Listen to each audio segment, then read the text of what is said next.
ഓ, എന്റെ അമ്മോ, ഇത് മനുഷ്യരെ രക്ഷിക്കാൻ വെച്ചേക്കുന്ന ഒരു സാധനമാണ്. പക്ഷെ ഇതൊരു വല്ലാത്ത അവസ്ഥയായിപ്പോയി.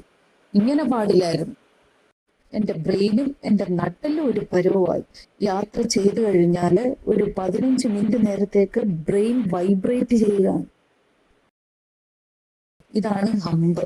ഇത് എവിടാന്ന് ചോദിച്ചാല് ഏറ്റുമാനൂർ ബൈപ്പാസ്, അതായത് ഏറ്റുമാനൂർ മണർകാട് ബൈപ്പാസും ആലുമണിക്കാറ്റിന്റെ അവിടാണ് ഈ ഹമ്പ്. ഇത് നമ്മൾ സ്ലോയിൽ പോയാലും ഭയങ്കര ബുദ്ധിമുട്ടാണ്. സ്പീഡിൽ പോയാലും അതിനപ്പുറം. സ്പീഡ് കുറയ്ക്കാനാണല്ലോ ഇത് വെച്ചേക്കുന്നത്, പക്ഷെ സ്പീഡ് കുറച്ചു പോയാൽ ഇതിനപ്പുറത്തെ ഉപദ്രവമാണ്. അത് ഒരെണ്ണമല്ല, അവിടെ ഒരു 6-7 എണ്ണം അടുപ്പിച്ച് വെച്ചിട്ടുണ്ട്. അപ്പൊ അതിലെ എപ്പോഴും സ്ഥിരം യാത്ര ചെയ്യുന്ന മനുഷ്യരുടെ അവസ്ഥ എന്താവും? അല്ലെങ്കിൽ പിന്നെ ഒരു വഴിയേ ഉള്ളൂ.